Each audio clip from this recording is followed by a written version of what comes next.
On va revenir ici sur la notion de dimension qui avait été déjà entrevue dans un chapitre précédent, où on avait dit que lorsqu'un espace vectoriel est engendré par une famille finie, on dit qu'il est de dimension finie. Sinon, il est de dimension infinie. Alors, on va donner un exemple d'espace vectoriel de dimension infinie. Pour montrer que c'est pas si compliqué que ça, même si on ne va pas s'en occuper dans le reste de ce cours. On va rester dans des choses plus faciles. Mais quand même, on va voir un espace vectoriel de dimension infinie. Alors il suffit de prendre l'ensemble des polynômes. R de x, ensemble des polynômes à coefficient dans R. C'est engendré par la famille de tous les monômes. Donc le monôme constant 1, puis x au carré, x3, x4.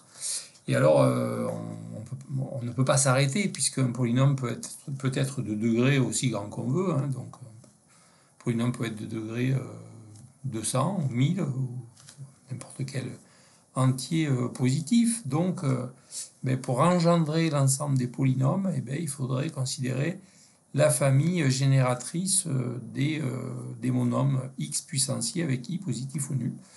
Bon, mais ça, c'est un espace vectoriel sur R de dimension infinie. Bon, dans la suite, on parlera uniquement de dimension finie. Donc, dimension finie, ça veut dire que l'espace vectoriel peut être engendré par une famille finie. Plus précisément, on va donner la définition de la dimension. Donc, de quoi s'agit-il ? La dimension, en fait, c'est le cardinal d'une base d'un espace vectoriel. En fait, on ne va pas le montrer ici, parce que la définition, la preuve n'est pas facile. Mais on pourrait montrer que toutes les bases d'un espace vectoriel de dimension finie contiennent le même nombre petit n de vecteurs, et c'est ce nombre-là qui est appelé dimension de l'espace vectoriel. Et on va noter ça, dim de E est donc égal à n, qui est donc le cardinal de toute base de E.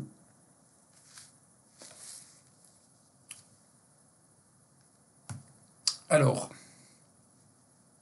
cas particulier, donc exemple, dimension, puisque la dimension c'est le nombre de vecteurs qu'il y a dans une base de l'espace vectoriel, on peut regarder ce qui se passe pour des valeurs, petites valeurs de la dimension. Donc dimension 0, qu'est-ce qui se passe ? Dimension 0, ça veut dire qu'il n'y a pas grand-chose dedans. En fait, on est dans le cas très particulier, le seul cas qui existe, on parle d'espace vectoriel trivial. L'espace vectoriel, il est réduit au singleton vecteur nul de E. Il y a juste le vecteur nul dedans. C'est ça qu'on appelle un espace de dimension 0. Dimension 1, ça veut dire donc une base est constituée d'un seul vecteur. Donc c'est un espace vectoriel engendré par un seul vecteur. Ça s'appelle une droite vectorielle, puisque en fait tous les vecteurs de E seront collinaires au même vecteur. Donc si on le dessine, ça fait une droite vectorielle. Dimension de E égale 2, là on a une base est constituée de deux vecteurs qui ne sont pas collinaires, donc ils forment un plan. Hein. Donc c'est ça qu'on appelle un plan vectoriel. Bon, pour les dimensions supérieures, dim de E égale 3, 4, il n'y a pas de nom particulier pour la suite. Donc voilà pour la définition de la dimension d'un espace vectoriel. Bon, il y a des petites choses à voir sur la dimension des sous-espaces vectoriels, puisqu'on a vu qu'un sous-espace vectoriel, avec les opérations induites, ce sont des espaces vectoriels. Donc on peut parler de la même manière qu'on parle de dimension d'espace vectoriel, on peut parler de dimension de sous-espace vectoriel. C'est toujours la même idée, hein, c'est toujours le nombre de vecteurs qu'il y a dans une base du sous-espace vectoriel. Donc, si je prends un espace vectoriel E et que je considère deux sous-espaces vectoriels F1 et F2. Alors, on peut dire des choses sur les dimensions de F1 et F2 avec certaines hypothèses. Alors, si F1 est inclus dans F2, donc dans ce cas-là, forcément, la dimension de F1 sera inférieure ou égale à la dimension de F2. En particulier, évidemment, la dimension de tout sous-espace vectoriel, donc dimension de F1, est inférieure à la dimension de l'espace vectoriel globale. Alors attention, ne pas s'emballer, la réciproque est fausse. C'est-à-dire que ce n'est pas parce que vous avez les dimensions qui sont comme ça rangées, dimension de F1 inférieure ou égale à la dimension de F2, ça ne veut pas dire que F1 est inclus dans F2. Exemple, c'est pas parce que, donc imaginez-vous dans l'espace, c'est pas parce que vous avez une droite et un plan, la dimension de la droite c'est 1, la dimension du plan c'est 2, bon ben ça veut pas dire que toutes les droites de l'espace sont incluses dans le même plan. Donc la réciproque est fausse. Alors, si on veut avoir la réciproque, il faut rajouter une hypothèse. Alors il y a un théorème qui dit ça, c'est que si F1 et F2 sont de même dimension, et s'il y en a un qui est inclus dans l'autre, alors ils sont égaux. Vous voyez, c'est une sorte de particulière, une sorte de réciproque à la propriété ci-dessus.